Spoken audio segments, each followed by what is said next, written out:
A man tried to pay for a $3,000 order with expired coupons, laughing, "Your job is to make me happy, so just accept them." When I refused, he snapped, "Then give me a manager who actually knows how to treat customers." My manager arrived, looked at the coupons, and deadpanned, "Sir, these expired 10 years ago." The man's smug smile vanished as everyone in line started laughing. Back in 2018, I was working the floor at a high-end electronics store in Dallas, Texas. Not one of those big-box chains, but a smaller regional company that specialized in high-end home theater setups, smart home systems, the works. Our clients weren't walk-ins looking for a $50 speaker. They were people dropping thousands of dollars like it was spare change. I wasn't in love with the job, but I was good at it. I knew our systems inside and out, and I took my time with each customer, whether they were spending $500 or $5,000. I was just trying to save for college and keep a roof over my head. Most of the time, I was able to stay low-key, keep things smooth. Until the day he walked in. His name was Rick. I didn't know that yet, but everything about the guy screamed, entitled prick. Mid-50s, tanned like he spent too much time at a golf course, gray hair slicked back, so hard it looked like it was holding on for dear life. Button-up shirt too tight around the gut, Bluetooth headset glued to his ear, even though he wasn't on a call when he walked in. He had the look of a man who had never heard no in his life, and he was about to. He came straight over to me without even saying hi, waved me to follow him, and started pointing at gear. "I want that system," he said, motioning to a top-tier surround sound setup, amp, speakers, subwoofer. Then he pointed at a few extras, custom remotes, wall mounts, a smart hub. The guy wasn't browsing. He already knew what he wanted. Altogether, it came to just over $3,200. I printed the quote and slid it to him. That's when he handed me a plastic folder and said, with this oily little smile, "Apply these." I opened it. Inside were a stack of coupons, printed from the company website, some torn from flyers, all looking like they'd been sitting in a glove box for a few years. I scanned the first one. Expired. Did the next. Same thing. Every single one had a date that was years out of date, some as far back as 2008. "Sir," I said, keeping my voice neutral, "these are all expired. I can't use any of them." He didn't even flinch. Just smiled wider and said, "Your job is to make me happy, so just accept them." I was stunned for a second. He said it like it was the most normal thing in the world. Like I was the one being unreasonable. "I'm sorry, but store policy says we can't accept expired coupons." "I can check if there's a promo running," he cut me off, louder this time. "Then get me a manager who actually knows how to treat customers." That's when people started noticing. The line at the register turned to look. One of the installers coming off a job paused with a soda halfway to his mouth. I felt my cheeks burn, but I hit the page button on my headset and asked for Lisa, my floor manager. Lisa came out a minute later. She's cool under pressure, tough, smart, doesn't play games. She walked up, gave the guy a calm smile, and said, "What's the issue?" Rick didn't even look at her. Just jabbed a finger at the stack of coupons. "Your boy here doesn't want to make a sale. I'm trying to do business and he's giving me a hard time." Lisa picked up one of the coupons, flipped it over, then another. Then she looked at him and said, deadpan, "Sir, these expired 10 years ago." Dead silence for half a second. Then someone in line let out a short laugh. Another person snorted. Before long, half the people in the store were chuckling. Rick's face turned the color of undercooked meat. He opened his mouth to say something, but nothing came out. His eyes darted around, seeing everyone watching. He swiped the coupons off the counter, stuffed them back in the folder, and muttered, "I'll be calling corporate," before storming out. That should have been the end of it. He embarrassed himself. I could have gone home and told the story to my roommate, gotten a few laughs, moved on. But I don't like being humiliated. And I really don't like people who try to use their money to treat others like trash.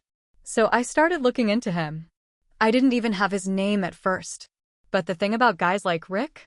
They leave a trail. I remembered he paid cash when he left. Smart move. No card, no name.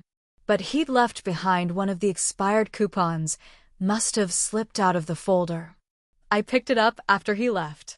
On the back was a printed barcode with a serial number and a line that said, "Exclusive offer for Rick P." Rick P. That narrowed it down. I wasn't going to do anything crazy. I just wanted to know who he was. So I started digging. I asked around.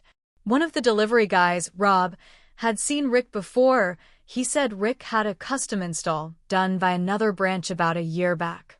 That gave me something solid. Our system logged custom installs by client name and address. I wasn't supposed to access it unless I was assigned to the job, but nobody checked. I searched through old invoices until I found him, Rick Palmer.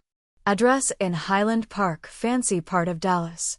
The kind of zip code where mailmen drive BMWs and landscapers show up in uniform. Rick Palmer, CEO of a small but successful construction company that specialized in luxury homes. I checked out the business website. Sure enough, there he was, smiling in a blazer, arms folded in front of one of his builds. I read that About Us page. Family-owned. Customer-focused. Over 25 years of trusted service. It made me sick. This was a guy who humiliated me for doing my job, who demanded to be treated like royalty, and then tried to bully me into giving him something he didn't deserve. And it wasn't a one-time thing. I found review after review for his company, some glowing, but the bad ones stood out. He walked through my house and criticized everything I picked. Rick yelled at my wife for asking a question. He threatened to cancel our build when I asked about permits. Same attitude. Same garbage behavior. He treated people like they were disposable. I wasn't the only one, so I decided to hit him where it hurt his business. I didn't break the law. I didn't hack his website or slash his tires. But I had enough information to turn the truth against him. I started with a new email account and created a profile on a few review sites. Google, Yelp, Angie's List. I didn't lie, I just described exactly how he acted in our store, using the full story. I mentioned the expired coupons. The way he said, "Your job is to make me happy." The part where he demanded a manager and got humiliated. And I ended each review the same way. If this is how Rick Palmer treats service workers in public, imagine how he treats his clients behind closed doors. It spread faster than I expected. The Google review alone got over 100 likes in the first week. Then I found a local Facebook group for homeowners and shared the same story there. People chimed in. Others started telling their own horror stories. Word got around. Then it hit the neighborhood blog. One of those private HOA forums. Someone linked my post, and within a few days, I got a message from a woman named Marla. She said Rick built their house 3 years ago and left the job half-finished when her husband questioned the final bill. She offered to give me copies of the paperwork they saved. I took it. I kept building. I made a timeline. Started connecting dots. And one night, I printed everything out and mailed it. Anonymously, to the Dallas Better Business Bureau and the City Zoning Board. A month later, Rick's company got hit with a full audit. The audit came down hard. Permits, contracts, inspection forms, they pulled everything. From what I heard through Rob, our delivery guy with a big mouth and even bigger ears, Rick completely lost it. Word spread around town that he fired half his office staff in a fit of rage. He was convinced someone inside had snitched. I stayed quiet. I didn't need credit. I just wanted the truth out. But that's when things started to get strange. One morning, I walked into work, and Lisa, my manager, was waiting for me at the door with a weird look on her face. "You okay?" she asked. "We had a guy call the store this morning asking for you by name. Wouldn't leave a message. Said it was about unfinished business." I didn't answer at first. My stomach twisted. I'd used fake names for the reviews. I kept everything clean. How did he know my real name? Rick must have connected the dots. Maybe he recognized my face, or maybe someone he knew saw the reviews and put it together. Either way, I felt exposed. I told Lisa I was fine and shrugged it off. But I couldn't focus all day. My chest stayed tight like I was waiting for something to hit me. That night, I checked my car before getting in. I looked over my shoulder at the gas station. I started locking my bedroom door at night. It felt ridiculous. But then a letter showed up at my apartment. No return address. No name. Just a folded sheet of paper with one sentence. People like you don't know when to stop. No signature. Nothing else. I didn't tell Lisa or the police. I didn't want to start a panic or have them dig too deep into how I knew so much. But that's when I made a choice. If Rick wanted a war, I'd give him one. A quiet one. A smart one. One that wouldn't come back to me. I dug deeper. I spent every night for 2 weeks going through public records, county permits, city inspection logs. I found something interesting. 3 of Rick's recent projects had delays filed, and one of them had a lien placed by a subcontractor. It was small, only a few $1,000s, but it told me something. Rick wasn't paying people. So I tracked down the subcontractor, Miguel. He ran a small HVAC business out of Oak Cliff. I called him pretending to be a homeowner looking for work, then asked a few casual questions about his last job. When he realized who Rick was, he got pissed. He still owes me $4,800, he said. Made up some crap about faulty installation. My crew was flawless. I asked if he'd ever consider going public about it. Miguel hesitated, then said, "If someone else speaks up first, maybe." I realized that's what I needed. A tipping point. One real client to speak out on the record. That's when I called Marla, the woman from the HOA forum. I met her at a coffee shop in Addison. She came with a file folder and a tired look in her eyes. Said her husband didn't want to stir things up again, but she was tired of watching Rick keep doing this. She handed me everything: photos, emails, invoices. Clear as day. Rick promised one thing, delivered another, and overcharged them by almost $30,000. I convinced her to give a statement. Not to the police or to Rick, but to a local consumer protection group that ran a monthly expose column in the paper. She agreed, as long as her name was kept out of it. The paper ran the story under the headline, "Luxury Builder Accused of Shady Business Practices by Multiple Homeowners." They didn't name Rick outright, but they didn't have to. If you'd ever worked with him, you knew. Rick exploded. He went on Facebook that same day and wrote a long, rambling post about disgruntled customers, smear campaigns, and fake reviews. He turned off comments after 2 hours. But screenshots were already making the rounds. A week later, his Google business profile was temporarily suspended due to review bombing. His Yelp rating dropped from 4.2 stars to 2.3. But he wasn't done yet. That Saturday, someone broke into my car. They didn't steal anything. Didn't even break the stereo. Just rifled through the glove box and left everything on the passenger seat. The message was clear. I called the cops about the break-in, but they couldn't do much without proof. No cameras in the lot. No prints. Just a tossed glove box and a sick feeling in my gut. I was scared, I'll admit that. I started parking my car on different streets, changed my routines. I even got a dashcam. But deep down, I wasn't backing off. I'd started this thing, and now I needed to finish it. Not just for me, but for everyone that guy had screwed over for years. But I made a mistake. I got cocky.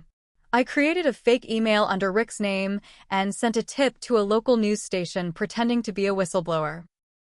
I attached all the paperwork from Marla, Miguel, and a few others. I framed it as if Rick was finally ready to come clean about his own shady practices. I thought it'd speed things up. It did, but not in the way I planned. 2 days later, the station ran a teaser. Dallas luxury builder facing serious allegations. Is he ready to talk? They mentioned the documents but said they couldn't verify the source. It was too hot to ignore, but not enough to run the full story. Rick lost his mind. The very next morning, 2 men in suits showed up at my work. They didn't introduce themselves as cops. They said they were from legal services. They handed Lisa a letter and asked to speak with me. Rick had filed a cease and desist against me by name. Accused me of defamation, impersonation, and tampering with his business reputation. He claimed I was spreading lies and ruining his life over a harmless misunderstanding. Lisa pulled me into the office after they left. She looked me in the eye and said, "Did you do all this?" I didn't lie. I said yes. She didn't yell. Didn't scold me. She just sighed and said, "You're one of the best employees I've had here. But I can't protect you from this." I was suspended pending an internal review. The store had to cover itself. I understood. I went home that night, sat on the edge of my bed, and realized I had crossed the line. Not because Rick didn't deserve what he did, every bit of it, but because I got too involved. I let my pride and anger push me into a legal fight I couldn't afford. I was about to let it go. I was ready to move on and cut my losses. Then I got a call from Miguel. "Hey man," he said. "You need to see this. Go to the permit board website." I did. There it was. Rick's construction license was under full suspension. Turns out, the audit turned up more than bad customer service. He'd submitted forged signatures on at least 2 major builds, including Marla's. And someone, maybe one of the fired office staff, had dropped a dime. The city was pressing charges. Not civil. Criminal. Rick Palmer was arrested for fraud, falsification of records, and endangering residential properties. The mugshot was all over the news within hours. That smug, golf-tanned face now pale and stunned. His company was shut down by the end of the month. His assets frozen. Clients walked. Subs walked. Everyone who ever bit their tongue around him finally spoke up. He lost everything: his name, his money, his little kingdom of fear. And me? I got my job back. Lisa said corporate reviewed everything, including the reviews and the news reports. They decided not to press any action against me. Technically, I hadn't broken any internal policy. And the media storm actually brought attention to how our store refused to bend the rules for a bully. Miguel thanked me in person. Marla sent me a handwritten note and a gift card for groceries. I kept the note. Threw the card away. Because here's the truth, I don't regret what I did. But I know now I didn't do it the right way. I let my own anger cloud the lines. I wanted Rick to feel what I felt the day he humiliated me. Small, powerless, exposed. And he did. But I nearly lost myself trying to make it happen. Revenge is a dirty game. Even when you win, you walk away with stains. But if you ask me if I'd do it again? Yeah, I would. Only smarter next time. I thought that would be the end of it. Rick was facing charges, the media had moved on, and I was slowly piecing my life back together. My hours at the store picked back up, and even though some coworkers gave me side glances like I was radioactive, most just respected that I stood up for something. But then, 3 months after Rick's arrest, I got a letter. No return address. Just my name, written in shaky handwriting. Inside was a single sheet of paper. Typed, "You took everything from me. I hope it was worth it. I still know where you live." There was no signature. No threat in legal terms. Just a reminder. I brought it to the police. They couldn't do anything too vague. Couldn't prove it was Rick. But I knew. I felt it in my chest. He was still out there, waiting. Maybe not free, but not gone either. I moved out of my apartment 2 weeks later. Got a place across town under a different lease name. Changed jobs. Different store. Same kind of work, but I kept my head lower. Watched people a little more closely. But here's the part one didn't expect. One day, a guy came in with his teenage son. Nervous. Asked about setting up a gaming room. We got to talking, and it turned out he used to be one of Rick's subcontractors. He'd almost gone under when Rick refused to pay on a big job. Lost tens of thousands. He looked at me after I helped him build a custom setup and said, "You're the guy from the story, aren't you?" I didn't answer. Just smiled. He nodded. You did good, man. A lot of us couldn't. That was the real ending. Not the crash. Not the arrest. Not even the letter. It was knowing that even if I got a little lost in it, what I did mattered. I hurt someone who hurt others. I stood up when most people couldn't. And yeah, it came with scars. But I can live with those. Because Rick? He has to live with being nobody. And I can live with being the one who made that happen.